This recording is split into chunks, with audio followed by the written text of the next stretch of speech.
Hello my dear buddies, welcome back to Cine Defence. இன்றைக்கி இந்த வீடியோவில் வந்து இந்தியன் பீனல் லா ஐபிஎல் அந்த படத்தோட டீசர் தான் பார்க்க போகிறோம். இது வந்து டிடிஎஃப் வாசன் அவருடைய டெபியூ ஃபிலிம். ஸோ அதனாலே ஒரு நல்ல எக்ஸைட்மெண்ட் இருக்குது, ஒரு படத்து மேலே ஒரு க்யூரியாசிட்டி இருக்குது. அப்போக இதில் கிஷோர், அபிராமி இந்த மாதிரி நல்லா, இந்த போஸ் வெங்கட் அந்த மாதிரி வந்து நல்லா நடிக்கக்கூடிய ஆக்டர்ஸ் நிறைய பேர் இருக்காங்க. ஸோ பார்ப்போம். இப்போ இந்த டீசர் பார்த்துட்டு வந்துடுவோமா, வாங்க.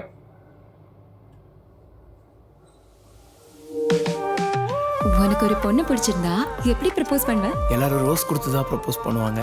ஆனா அண்ணா என் மனசையே கொடுக்குறீங்க உங்களுக்கு. ரேசிங் ஸ்டார் இப்போ என் ஸ்டைல் பாரு. அம்மா இப்படி கிங்களேம்மா ஐயோ பொண்ணுங்களா பொண்ணுங்களா இப்படி கிங்களேம்மா ஐயோ பொண்ணுங்களா. இந்த மாதிரி பொறுக்கி பசங்க கூட எல்லாம் ஃப்ரெண்ட்ஷிப் வச்சுக்காருமா. எப்ப பார்த்தாலும் ஒன்று அடிக்கணும் தான். சார் எனக்கு வாய தெரியும். மூடுறான். பயங்கரமாக இருக்குது ஆக்ஷன்லாம். ஒருத்தனை குற்றவாளின்னு கை காட்டினா அவனுக்கு தண்டனை கொடுத்தே ஆகணும்னு சட்டமே சொல்லுது. நீ குற்றவாளி.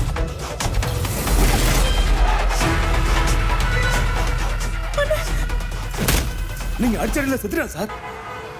ஆட்டத்தை சரியா முடிக்கணும்னா ஓட்டத்தை எப்ப வேகப்படுத்தணும்னு தெரியணும். Wow. இனி பாருங்க என் ஆட்டத்தை. கருணாநிதி அதுதான் டேரக்டர். ஸோ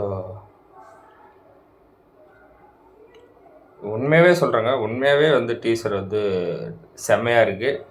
ஒரு 4-5 படம் பண்ண ஹீரோ மாஸ் ஹீரோவாக மாறுறதுக்கு ஒரு படம் பண்ணி அந்த படத்தோட டீசர் பார்த்த மாதிரி இருக்குது. இவரோட டெபியூ ஃபில்மே இப்படி இருக்குது. ஸோ வேறு லெவல். ஹானஸ்ட்டாக சொல்கிறேங்க, இந்த இது கலாய்க்கிறது அந்த மாதிரி எதுவும் இல்லை. உண்மையாகவே வந்து டீசர் நல்லா இருக்குது. டீசர்ஸோட அந்த ஃப்ரேம்ஸும் சூப்பராக இருந்தது. ஒரு ஷாட்லேயும் வந்து நல்லா ஒர்க் பண்ணியிருக்காங்க. அந்த கலர் கிரேடிங்கெல்லாம் சூப்பராக பண்ணியிருக்காங்க. ஸோ அந்த ஃபஸ்ட்டு ஷாட்டே வந்து நல்லா கலர்ஃபுல்லாக ஒரு அப்படி பறந்து வர மாதிரி காட்டினாங்களா, அது எல்லாம் நல்லா தான் இருந்தது.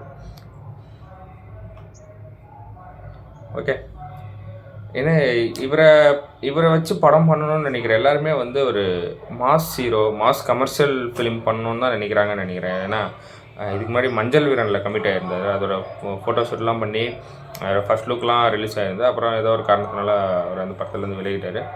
இப்போது ஐபிஎல் இது பண்ணிகிட்ருக்காரு. ஸோ இதுவுமே ஒரு வந்து மாஸ் கமர்ஷியல் ஃபிலிம் டீசர் மாதிரி தானே இருக்குது. ஸோ அதுவுமே ஒரு மாஸ் கமர்ஷியல் தான். ஸோ அதான் சொல்ல வரேன், இவரை வச்சு இந்த ஸ்டார்டிங் இந்த ராம்காம் இல்லை ஒரு காமெடி ஃபிலிம் இந்த மாதிரிலாம் இல்லாமல் டேரெக்டாக ஆக்ஷன் ஃபிலிம் அந்த மாதிரி பண்ணணுன்னு தான் டேரக்டர்ஸ் யோசிக்கிறாங்கன்னு நினைக்கிறேன். ஸோ டீசராக இது சூப்பராக இருக்குங்க. இதில் குறை சொல்கிறதுக்கு எதுவும் இல்லை. நல்ல நல்ல நடிகர்களும் நடிச்சிருக்காங்க. ஸோ இதுக்கப்புறம் depends on the story screen play தான். அது ரெண்டும் அடிச்சிச்சுன்னா படம் அடிச்சிருங்க, அதில் நோ டவுட். டீசர் கட்டு வந்து நல்லா இன்ட்ரெஸ்டிங்காக பண்ணியிருக்காங்க, சூப்பராக இருக்குது. அந்த டைலாக் வந்து வேறு லெவல். அந்த டைலாக்கு ஒரு பெரிய பவர் இருக்குங்க. அந்த டைலாக், அவர் பேசுகிற டைலாக், ஆட்டத்தை சரியாக முடிக்கணும்னா ஓட்டத்தை எப்போ வேகப்படுத்தணும்னு தெரியணும். அந்த டைலாக் வந்து வேறு லெவலில் இருந்தது. அங்கே வந்து நான் ஃப்ளாட். சூப்பர். ஓகே, இந்த வீடியோ அவ்வளோதான் கைஸ். இந்த வீடியோ உங்களுக்கு பிடிச்சிருந்தா லைக் பண்ணுங்கள், கமெண்ட் பண்ணுங்கள், ஷேர் பண்ணுங்கள், சப்ஸ்கிரைப் பண்ணுங்கள், பெல் ஐக்கான் ஆல்ல வச்சுக்கோங்க.